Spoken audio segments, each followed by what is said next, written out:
నేను కూడా ఈ సోషల్ మీడియాలో ఎవ్రీ కాన్స్టిట్యున్సీకి ఒక యూట్యూబ్ డెవలప్ చేయాలనుకుంటున్నాను. అదే మరిగా ట్విట్టర్ కానీ ఫేస్బుక్ కానీ లేకపోతే మిగిలినవి కూడా ఏ ప్లాట్ఫామ్ లో వాళ్ళు మాట్లాడగలుగుతారు, యూత్ కి టిక్ టాక్ కానీ ఇవన్నీ కూడా ప్రమోట్ చేస్తున్నాం. నేను కూడా దీన్ని ఆటోమేషన్ లో కూడా వెళ్తున్నాం.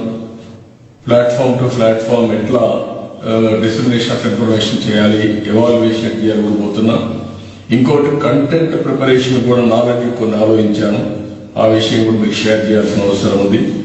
ఆ కంటెంట్ తయారు చేయడంలో శ్రేయోభిలాషులు లాంటి వాళ్ళు, కొంతమంది పార్టీ వాళ్ళు, అదే సమయంలో అవుట్ సోర్సింగ్ ఏజెన్సీస్, అవసరమైతే ఒక ప్లాట్ఫామ్ క్రియేట్ చేసి కంటెంట్ కాంపిటీషన్ పెట్టి కొంతమంది ఎవరైనా పేమెంట్ చేస్తామంటే కొంత నామినల్ పేమెంట్ కూడా వాళ్ళకి పేమెంట్ ఇస్తూ అది కూడా ఎట్లంటే ఏ ప్లాట్ఫామ్ లో మ్యాక్సిమం వ్యూవర్షిప్ వస్తే పాపులర్ అయితే దాన్ని బేస్ చేసుకుని పేమెంట్స్ కూడా ఇద్దాం అనుకున్నాం.